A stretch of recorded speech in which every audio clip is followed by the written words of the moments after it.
On everyone. So I've talked about how I think the Los Angeles Lakers should throw their hat in the ring for Jonathan Kuminga. I think he's a young, versatile, two-way potential type of wing that can score the basketball, do a little bit of everything out there. I think he just needs the structure and the consistency that he wasn't getting from the Warriors. That's one of the big problems with the Warriors, right? Like that Jonathan Kuminga just didn't get the consistency. There were nights where they wanted him to be the number 2 guy on the roster, and then he'd go out there, give you a 25, and look great, and then the next game he's getting a DNP, right? So like Steve Kerr, it was like he wanted to trust him, but he never fully did. He never really gave him the opportunity. He's coming off the bench some nights, starting the others.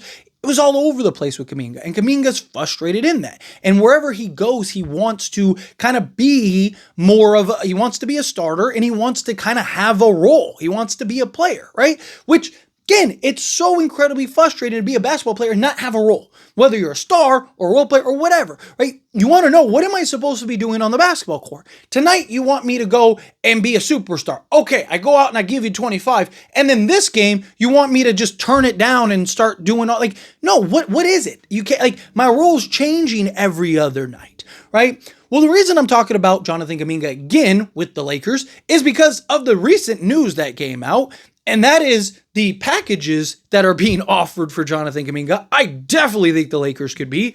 And 2, right, Jonathan Kuminga supposedly is not going back to the Warriors, right? He basically has the Warriors handcuffed. The Warriors can't, supposedly they're supposed to sign DeAnthony Melton and Al Horford, but they can't until the Jonathan Kuminga situation ends up, right? So as long as Jonathan Kuminga continues to draw this out, which he said himself he's going to, he's in no rush to sign a contract or do anything. He is considering taking the qualifying offer, which would make him an unrestricted free agent next season, but he doesn't want to go to the Warriors. And he's willing to draw this out and drag this out as long as possible to not have to go to the Warriors, right? I don't think he's going to actually sit out if he has to sign a deal with the Warriors, but he might take the qualifying offer and be an unrestricted free agent.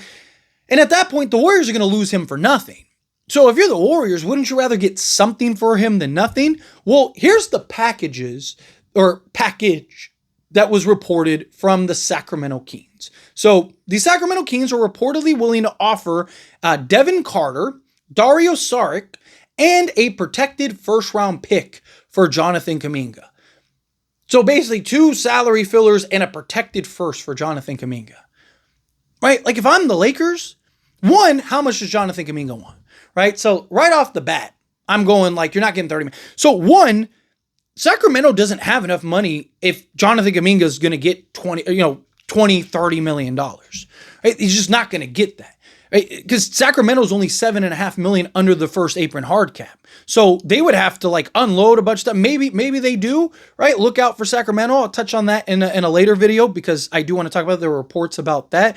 But, right, like all these teams, Phoenix, all of them, are they going to be able to pay him $30 million a year? Probably not. So what is it? Is it 18 million?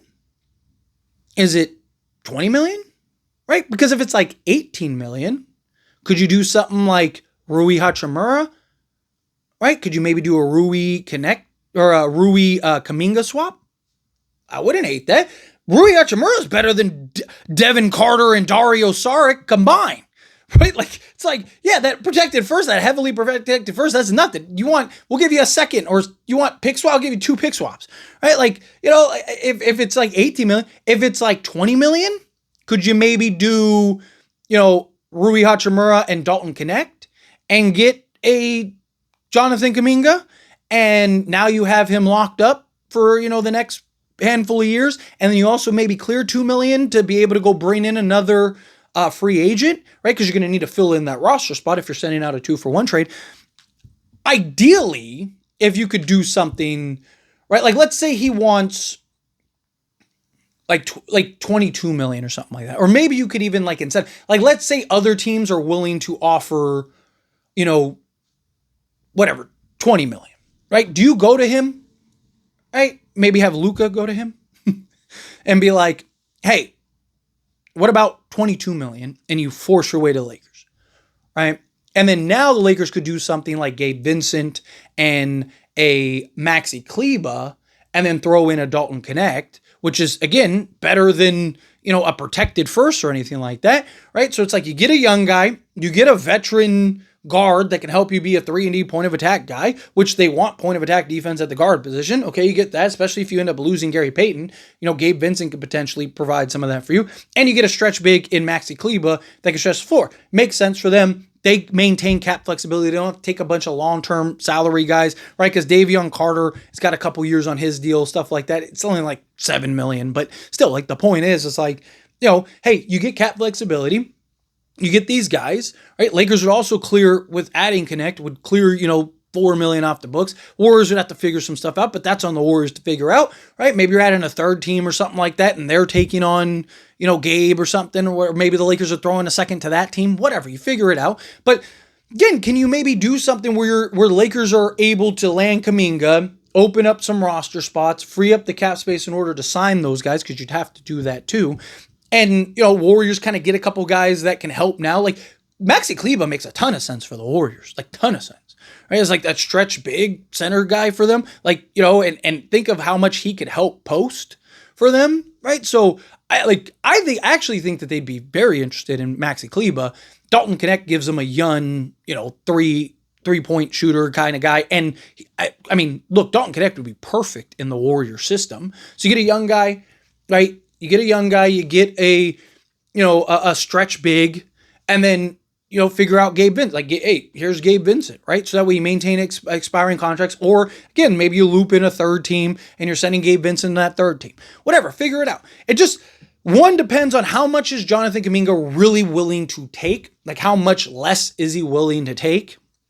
Two, like what are the Warriors looking for? Because, again, according to these reports, the Warriors want Keegan Murray or Keon Ellis, and they have no interest in Malik Monk. So they don't want Malik Monk, but they want, Keegan Murray and Keon Ellis. But the Sacramento Kings aren't interested in trading those guys. Maybe they change their opinion. Maybe they change their mind in that regard.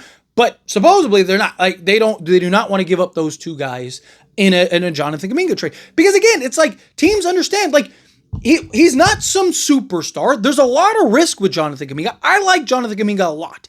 I think he has real, genuine star potential. But, again, he is a risk, right? He's not this, like, bona fide guy. Like, he could come and ruin everything. But he's also good enough to take that risk. And, again, like, I think on the Lakers, he would be ideal, right? Because I think on the Lakers, he's going to have the infrastructure. I think he'd slot in beautifully into that starting unit. He would want to prove himself. So it kind of becomes this team of like, hey, we need to prove ourselves, right? Like, I want to flip the bird. Like, you got Luka that wants to send a message to the league and the Mavs. You'd have Kuminga that wants to send a message to the league and the Warriors, right? You have DeAndre Ayton that wants to send a message to the league in Portland, right? And now you have, Marcus Smart that wants to send a message to the league. Right? Now you got kind of these guys that are like, hey, we need to prove it. Jonathan Kuminga, look, when he's locked in and engaged, defensively and offensively, it's fantastic. No one could, he's talented enough, no one could stay in front of the guy.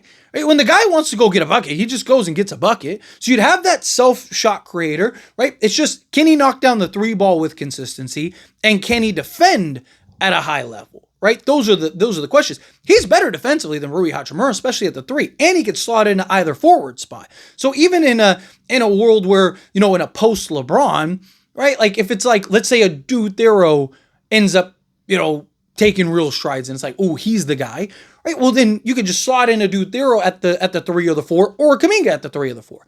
And Kuminga's the exact type of guy you want alongside Luka. Young, athletic, long, lengthy, versatile, right? Talk about guys 6'7", 6'8". So you could have Kuminga at the 3, Dude Thero at the 4, DeAndre Ayton at the 5, Luka at the point, and then go get maybe Bronny in the future, if he kind of continues to grow and take strides as that point of attack guard. But you look at Kuminga, 3-point shooting is definitely still of question. Definitely needs work. He's a career 33.2% 3-point shooter. But again, he's also not played alongside guys like Luka, LeBron, and Austin Reeves who are going to get him wide open looks. Phoenix. I mean, the quality of looks that he's going to get are ridiculous. And he's a guy we know that can go get you 20 on any given night. I mean, even last year, in a down shooting year, was 15.3 points, 5 rebounds, 2.5 assists, a steal, and half a block in 24 minutes of action. You look at his per 36, which doesn't tell you everything, but kind of gives you an idea. He'd be 23 points, 7 rebounds, 3 assists, 1.5 steals, and a block per game.